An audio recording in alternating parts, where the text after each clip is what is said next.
Miss Kitt. Hello. Hey, thank you for coming back. Thank you for coming back. When you come back from this commercial break, we're going to talk some more with the fabulous Eartha Kitt. You're very lucky, honey.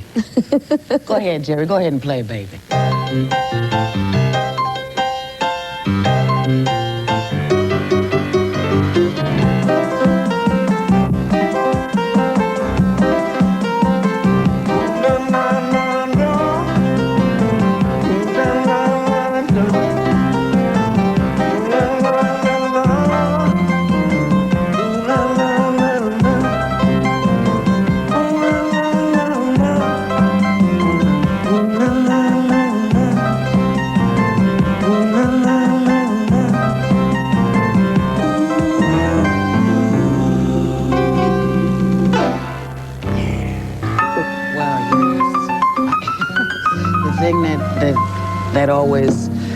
The thing that always it doesn't get me anymore, but it used to get me all the time, is people would come up and they say, "You're so articulate," and they would articulate it to you as though you somehow weren't going to get it. They say, "You're so articulate."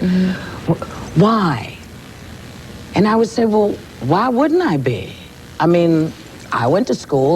You know, I have a learning experience. Yes. I mean, but I can't imagine not being able to try to make my way here.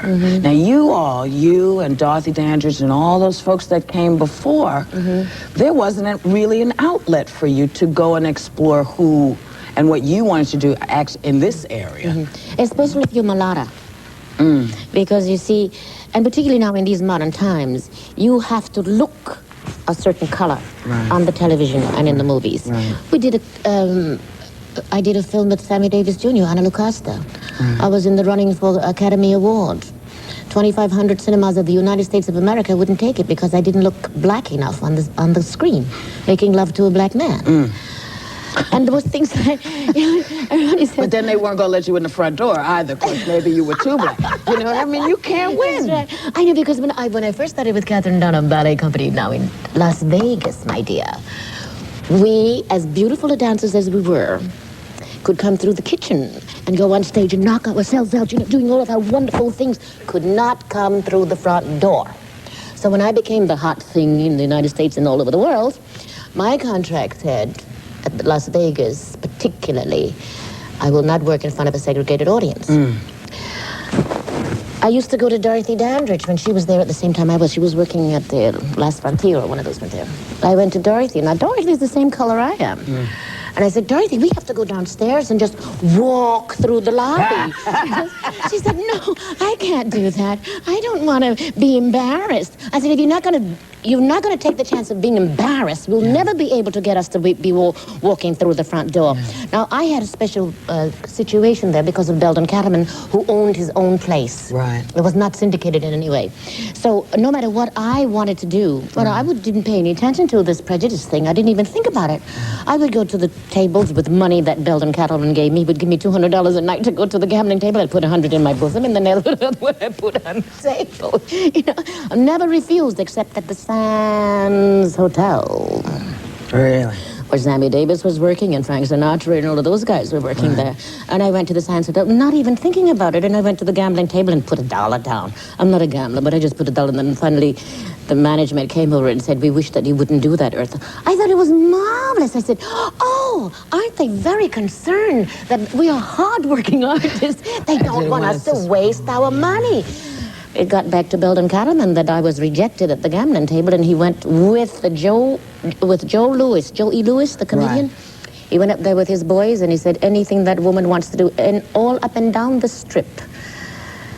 If she's not allowed to do that, go into any place, you have to come and talk to me.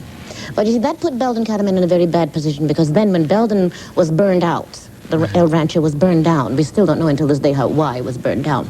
That put me in a very bad position for the rest of the hotels, because I was considered the favorite girl of the most important guy on the strip.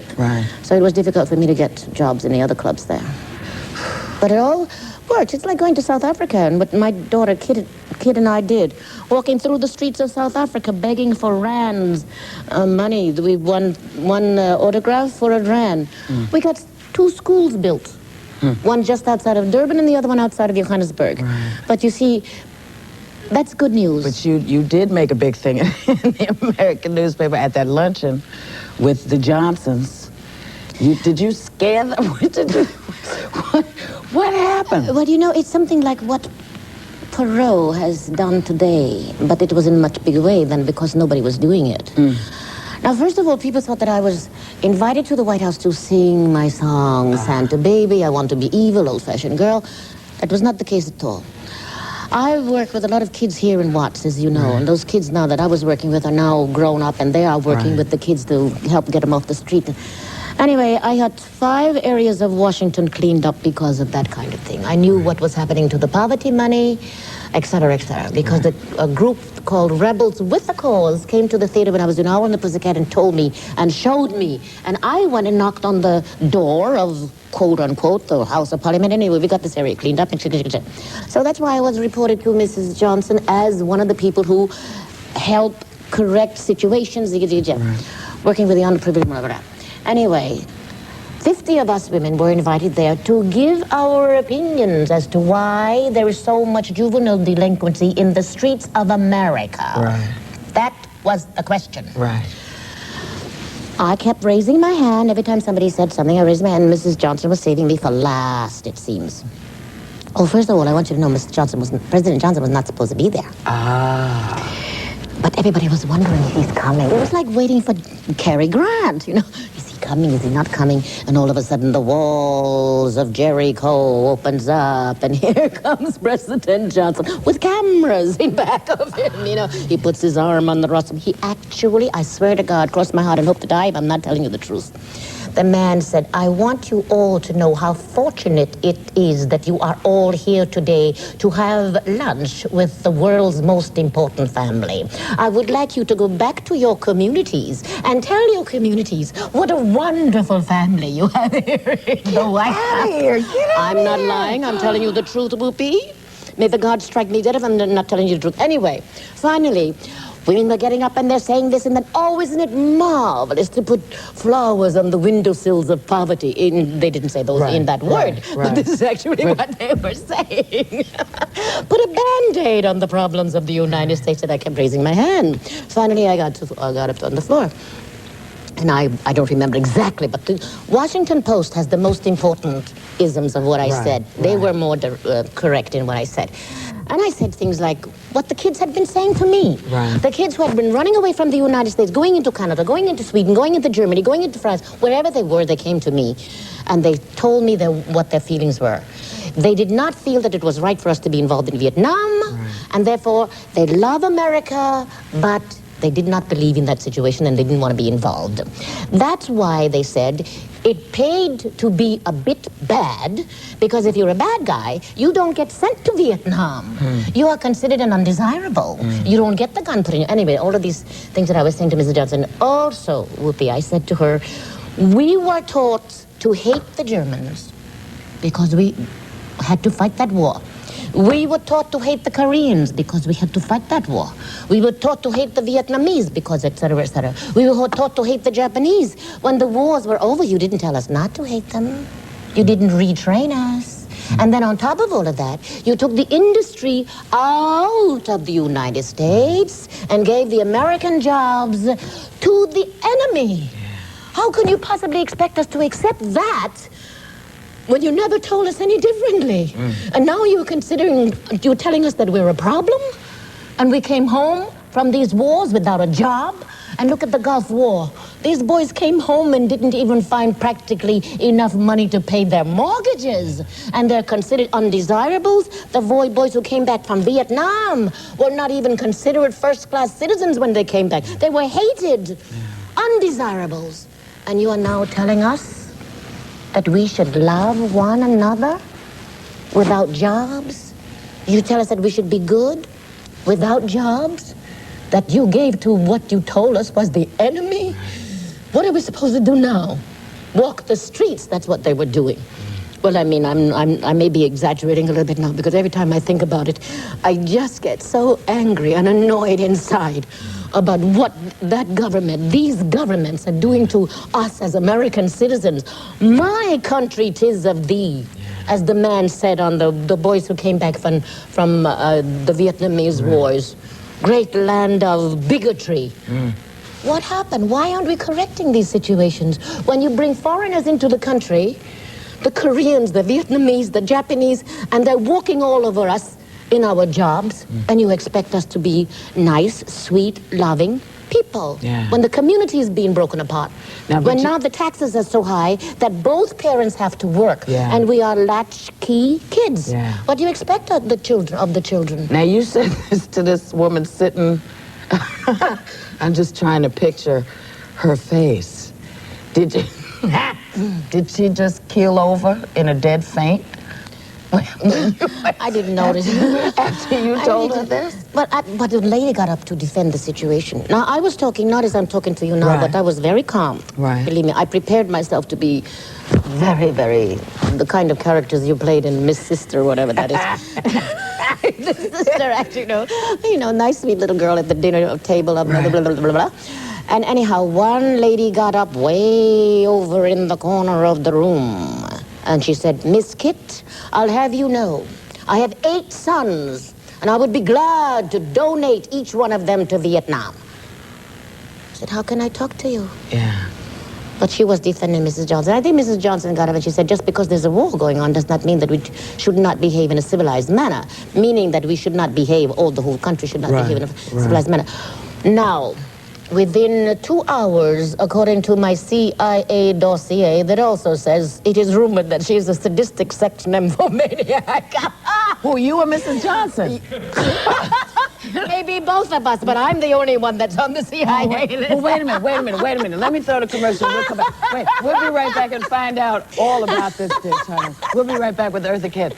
A sadistic what?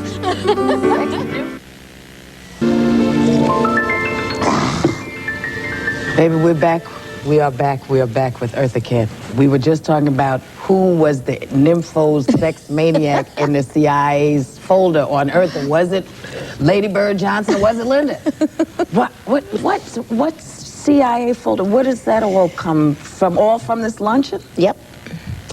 Jack Anderson called me in January 1974. I remember it very well because I was packing up the car to take my daughter and the big St. Bernard dog up to the mountains with a friend of my daughter's.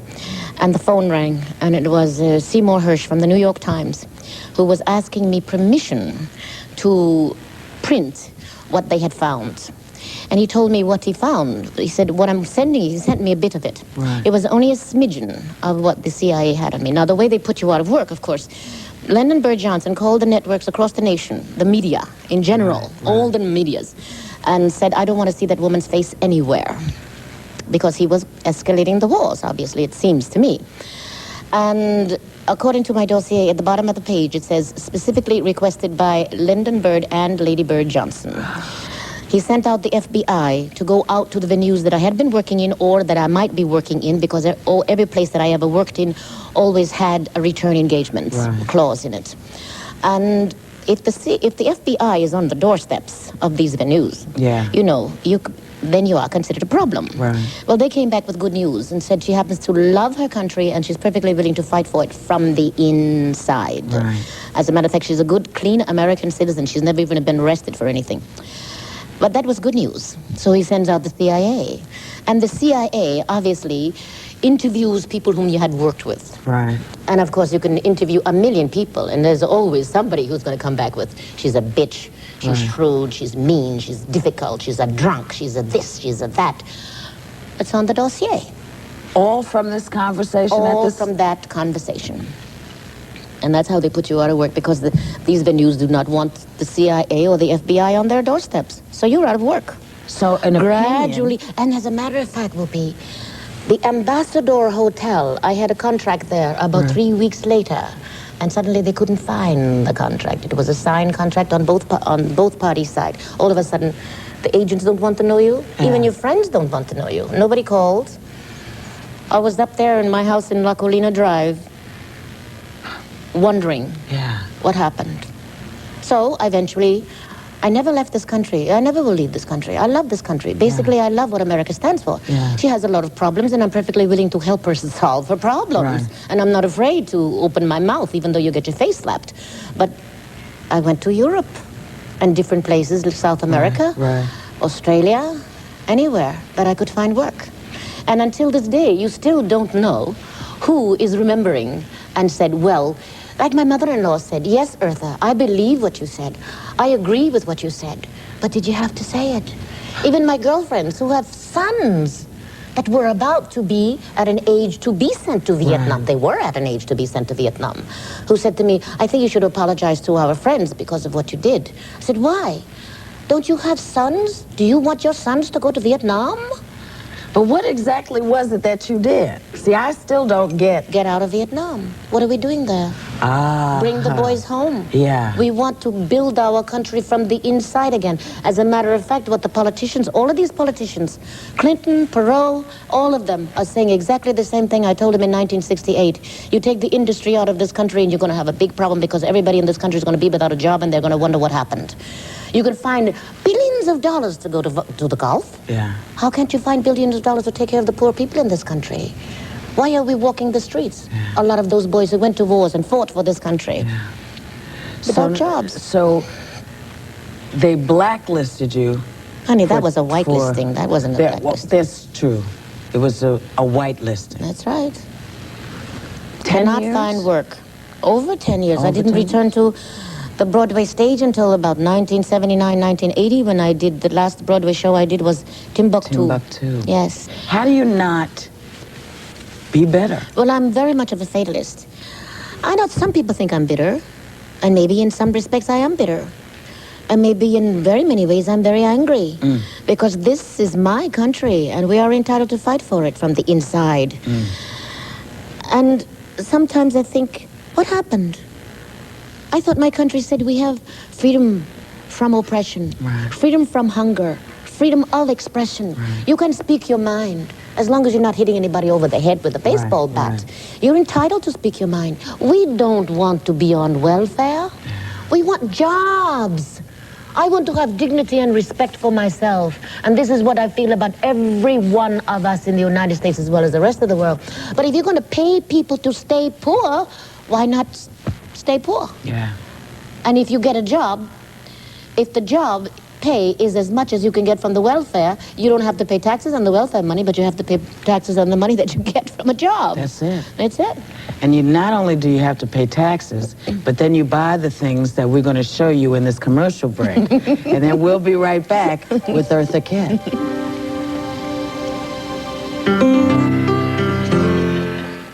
You asked me if I'm bitter or if I'm angry. I really don't know. Yeah. I haven't analyzed myself so inwardly to say, yes, I'm bitter, yes, I'm angry, yes, I know I'm disappointed, terribly disappointed, particularly in my own country that threw me out of work in this country for over 20 some odd years, or whatever the figure might be, and put me out of work. Yeah. I lost a lot of lucrative years.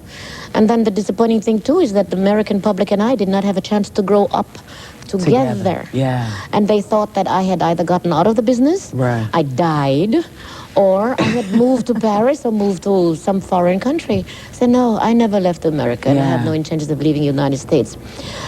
But what goes around comes around. Shall we toast to that? Yep, here we are, darling. Here's to life. And I don't know anyone yet who's done me wrong, that the karma did not work. Ooh. Yes. Thank you for hanging out with me. Honey, with you, I'll hang out anytime. And I'm very proud of you. Oh, thank you. Thank you. Good night. See you tomorrow. And good night, Donna, wherever you happen to be.